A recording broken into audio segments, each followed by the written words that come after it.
Sugar வந்தால் கால் வலி கண்டிப்பாக வரும். அது எப்படின்னா, உங்கள் நரம்பு மண்டலத்தினுடைய கடைசி பகுதி காலில் தான் இருக்குது. மூளையிலேருந்து தான் எல்லாம் நர்வ் ரூட்ஸ் எல்லாம் போய் அங்கே நர்வ் சப்ளை போய் கடைசி தொங்கல் சப்ளை. அது இதயத்தினுடைய இரத்த ஓட்டத்தினுடைய கடைசி பகுதியும் அதான்.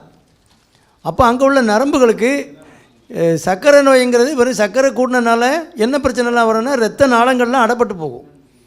அப்போ அந்த கடைசி நரம்புக்கும் அதுக்கும் ஒரு சப்ளை இருக்கும்.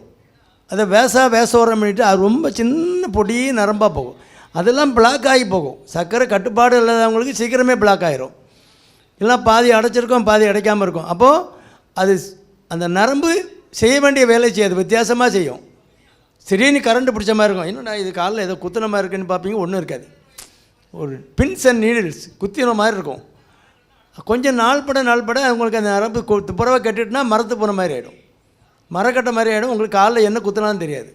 அதனால் அந்த சப்ளை அது இரத்த ஓட்டத்தில் உள்ள சர்க்கரை அளவை சரியாக வச்சுக்கிட்டு கொஞ்சம் காலுக்கு பயிற்சியும் கொடுத்தேன்னா நான் மைக்ரோ சர்க்குலேஷன் அந்த சின்ன சின்ன இரத்த குழாய்கள் அடைபடாமல் இருந்தேன்னா காலில் வலி வராமல் இருக்கும். அந்த எப்படி தான் வைத்தியம் பண்ணாலும் 5 வருஷம் 10 வருஷம் கழித்து காலில் ரொம்ப பிரச்சனை இருக்குது, கால் மதப்பு எனக்கு இருக்க முடியல, இல்லைன்னா ரொம்ப குத்துற மாதிரி இருக்குது அப்படின்னா அந்த கால் நரம்பு, கண் நரம்பு, கிட்னியில் உள்ள இரத்த குழாய் இது எல்லாமே ஒரே வகையை சேர்ந்தது. அதனால் கால் வலி அதிகமாக இருக்குன்னா கிட்னி எப்படி இருக்குங்கிறதையும் பார்த்துக்கணும்.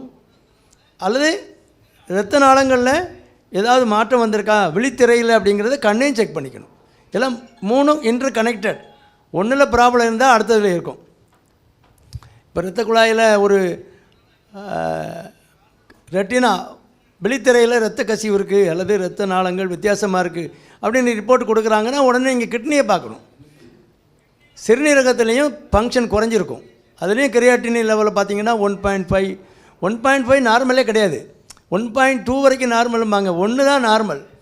அந்த 0.2 0.3 போனாலே அங்கே 70% கிட்னி ஃபங்க்ஷன் போயிட்டுன்னு அர்த்தம்.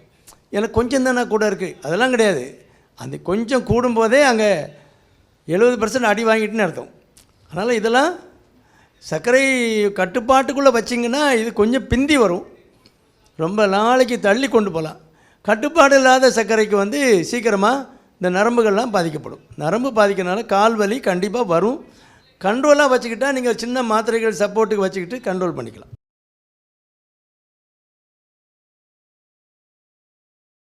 வயதானவர்கள் எழுந்து யூரின் போக முடியலன்னா, அவங்கள சப்போர்ட்டுக்கு ஆள் வைக்க முடியலன்னா பேம்பஸ் தான் மாட்டி விடுறாங்க. அது ஈரமாகவே இருக்கிறதுனால அதில் ஃபங்கஸ் வந்துடும், பூஞ்சனம் வளர்ந்துடும். இப்போ நீங்கள் ஒரு பொருள் ஈரமாக இருக்குன்னா அதில் பூஞ்சனம் வளர்ந்துருதுல. ஒரு ப்ரெட் இருக்குது, ப்ரெட்டை திறந்து வச்சிங்கன்னா அது ஈரமான ஒரு பொருள், உணவுப் பொருள், அதில் ஈரம் வளர்ந்துருது. பூஞ்சனம் வளர்ந்து 2 நாளில் பூசணம் பூத்து போகுதில்ல, அதே மாதிரி தான் அது யூரின்லேயும் சுகர் உள்ளவங்களுக்கு சுகர் கண்டென்ட் அதிகமாக இருக்கும்போது அதில் பூஞ்சனம் ஈஸியாக வளர்ந்துடும். அதுவும் போக ஈரமாக இருக்கும்போது அதில் ப்ரெஷர் எஃபெக்ட் வரும்போது ப்ரெஷர் சோர் வந்துடும், ப்ரெஷர்னால் வரக்கூடிய புண்ணு வந்துடும். அந்த புண்ணு ஆற்றுறதுக்கு ரொம்ப கஷ்டம். அந்த படுத்த இடத்துல பின்னால் பின்பாகத்தில் வர்ற புண்ணு அந்த ப்ரெஷர் அதிலே படுறதுனால அந்த புண்ணு அவ்வளோ ஈஸியாக ஆறாது. அப்போ பொசிஷனை சேஞ்ச் பண்ணி அந்த இடத்துல ப்ரெஷர் வராமல் வச்சிங்கன்னா தான் புண்ணு ஆறும். அவங்கள கவனிக்கிறதுக்கு ஒரு அட்டெண்டர் போட்டால் நல்லாயிருக்கும். இல்லைன்னா நீங்கள் சொல்கிறது அது அந்த புண்ணு ஆற்றுறதுங்கிறது ரொம்ப கஷ்டமான காரியம். அதை ஏன்னா அந்த பொசிஷன் மாறினா தான் மாறி அந்த இடத்துல ப்ரெஷர் வராமல் இருந்தால் தான் புண்ணு ஆறும். அதுக்கு மருந்து மாத்திரைகள்லாம் இருக்குது. இருந்தாலும் நீங்கள் அந்த பேம்பஸ் போடாமல் கத்தீட்ரு போடலாம். கத்தீட்ரைஸ் பண்ணி மாதத்துக்கு ஒரு தடவை கத்தீட்ரை மாற்றலாம். அந்த யூரின் போகிறதுக்கு பேக்கில் போட்டு அதை எம்டி பண்ணிகிட்ருக்கலாம். அந்த மாதிரி செய்யலாம். அதுலேயுமே இன்ஃபெக்ஷன் வர்றதுக்கு வாய்ப்பு இருக்குது. எல்லாமே பெட்ரிட்டன் ஆகிட்டால் கொஞ்சம் நர்சிங் கேர் தான் முக்கியம். அது இல்லை அந்த புண்ணெல்லாம் வந்துட்டுனா கஷ்டப்பட்டு ஆற்றினாலும் அதுக்குள்ளே அவங்க நடமாடினா தான் புண்ணு திரும்ப வராது, இல்லைன்னா திரும்ப வரதான் செய்யும். ரொம்ப கஷ்டமான ஒரு கண்டிஷன் தான். அதை நர்சிங் கேர் இல்லாமல் அதை ஒன்றும் குணப்படுத்த முடியாது. காலையில் எழுந்த உடனே அவசரமாக எங்கே போகிறீங்க? கொஞ்சம் முன்னாலே எழுந்திருக்க வேண்டியதானே. ஏன்னா 1க்கு போவோம், இல்லை 2க்கு போவோம். அது கொஞ்சம் முன்னாலே நமக்கு சிம்டம் தெரிஞ்சுன்னா கொஞ்சம் முன்னாலே பையன் எழுந்து போக வேண்டியதானே. எதனால் சொல்கிறாங்கன்னா, வயசானவங்க வந்து பிபி மாத்திரை போட்டிருப்பாங்க, சுகர் மாத்திரை போட்டிருப்பாங்க, தூக்க மாத்திரை போட்டிருப்பாங்க, இப்படி நிறையா மாத்திரைகள் ஆக்ட் பண்ணிக்கிட்டு இருக்கோம். அப்போ தூக்க மாத்திரை கொஞ்சம் இவர் லேட்டாக படுத்திருந்தாருன்னா அந்த பாதி தூக்கத்தில் தான் இருப்பாங்க. அல்லது பிபி சுகர் நல்லா கண்ட்ரோலாக இருந்ததுன்னா லோ சுகரில் இருப்பாங்க, 90 100 அந்த மாதிரி இருக்கும். இது எல்லாமே பிரெயினுக்கு சர்க்குலேஷனை வந்து குறைக்கிறது. நீங்கள் படுத்திருந்த பொசிஷன்லேருந்து மேலே எழுந்து டக்குன்னு உட்காரும்போது என்னாகும், பிபி டவுன் ஆகும். கிராவிடேஷனல் ஃபோர்ஸ் இருக்குது, அதனால் டவுன் ஆகும். ஒரு 10-20 பாயிண்ட் கீழே இறங்கும், 10 பாயிண்டாவது இறங்கும். இறங்கும்போது என்னாகும், ஏற்கனவே பிபி குறைவாக இருக்கவங்க, சுகர் குறைவாக இருக்கவங்க, வயசான ஆட்கள், இந்த தூக்க இறக்கத்தில் இருக்கவங்க என்னாகும், லாந்தி விழுந்துடக்கூடாது. விழுந்து கை கால் ஒடிஞ்சினா அதான் அவ்வளோதான், அதோடு சரி. எவன் பார்க்க போகிறான்? பார்க்குறவங்க இருக்காங்க. இப்போ நிறையா எத்தனை எலும்பு முடிஞ்சாலும் அங்கங்கே போட்டு சொருவி, கம்பியை போட்டு சொருவி மறுநாளே நடக்க வச்சிடுறாங்க. அந்த வசதிகள்லாம் எதுக்கு கஷ்டப்படணும்? பாதுகாப்பு என்னென்னா, எழுந்து கொஞ்சம் உட்காந்து நெளிச்சு கழிச்சு விட்டு கொஞ்சம் அப்படியே ஒரு 2-3 நிமிஷமாவது உட்காந்துட்டு அப்புறம் எழுந்து நின்று அப்புறமும் ஒரு ஸ்டடி பண்ணிவிட்டு அப்புறம் நடந்தால் நல்லது. அவசரமாக நடந்தீங்கன்னா லாந்திரக்கூடாதுல்ல, அதுக்கு தான், வேறு ஒன்றும் காரணங்கள் கிடையாது. காரணம் இதான், ஒன்று பிபி டவுன் ஆகலாம், சுகர் டவுன் ஆகலாம், ப்ராஸ்டேட் என்லார்ஜ்மெண்ட் இருக்கும் சிலருக்கு. ப்ராஸ்டேட்டுங்கிறது அந்த சுரப்பி நீர் அடப்புக்கு, அதுக்கு மாத்திரை போடுவாங்க. அதெல்லாம் பாஸ்ட்ரல் ஹைப்போடென்ஷன் வரும். எழுந்து நின்னது 10 பாயிண்ட் 20 பாயிண்ட் குறையும் கீழே. அந்த மாதிரி இண்டிவிஜுவல் ஒரு ஆக்சிடெண்டலாக ஃபால் விழுந்துட்டாங்கன்னா எலும்பு ஒடிஞ்சு போகும் வயசான காலத்தில். அதுக்காகத்தான் அப்படி சொல்கிறாங்களே. மற்றபடி எழுந்து நின்ன உடனே பிபி குறையும், சுகர் குறையாக இருந்தால் வரும். நான் சொன்னேன், தூக்க மாத்திரை நிறைய பேர் போடுவாங்க. எல்லாம் அரை தூக்கத்தில் நடந்தீங்கன்னா என்ன ஆகும், நல்லா கொஞ்சம் உட்காந்து ஒரு 2-3 நிமிஷம் உட்காந்து கொஞ்சம் நெளிச்சு பார்த்துட்டு எழுந்து ஒரு நிமிஷம் அப்படி நின்று பார்த்து சரி இனி நடக்கலாம் அப்படின்னா நடக்கலாம். அந்த மாதிரி இதில் நிதானம் வேணும். எழுந்த உடனே அந்த அவசரம்லாம் இருக்கக்கூடாது.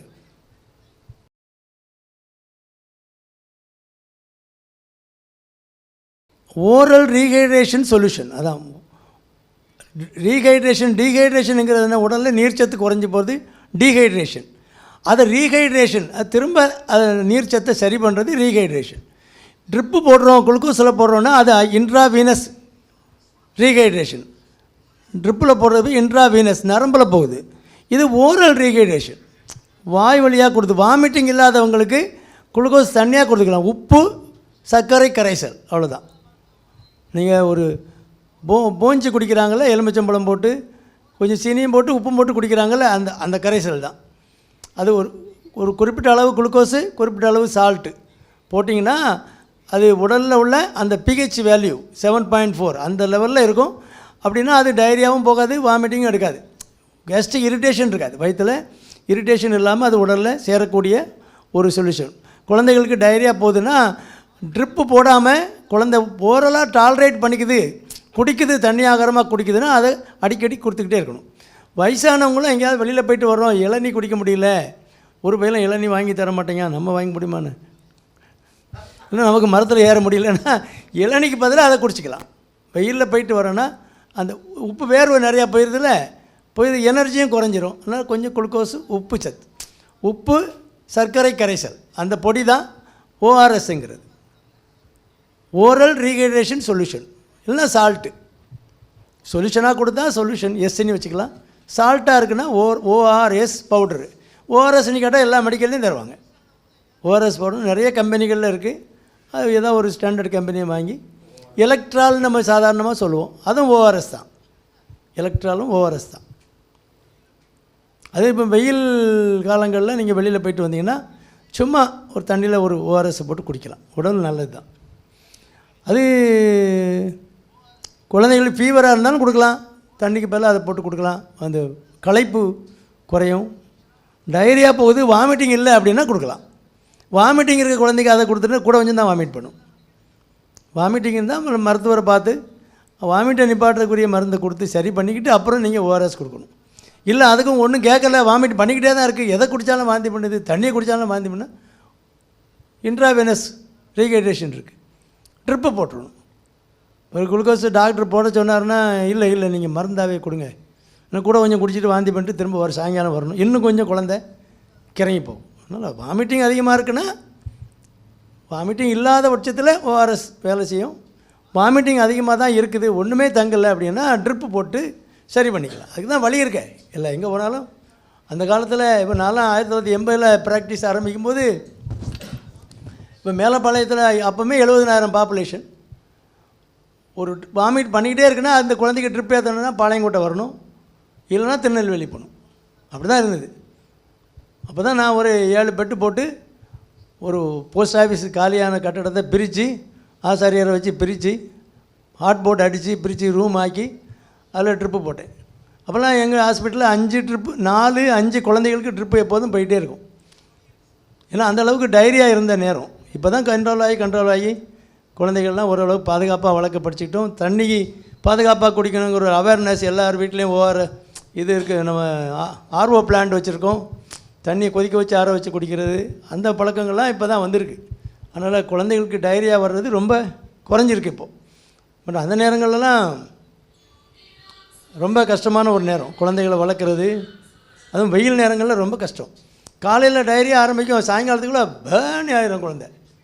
இமிடியேட்டாக ட்ரிப்பு போட்டால் தான் காப்பாற்ற முடியும்.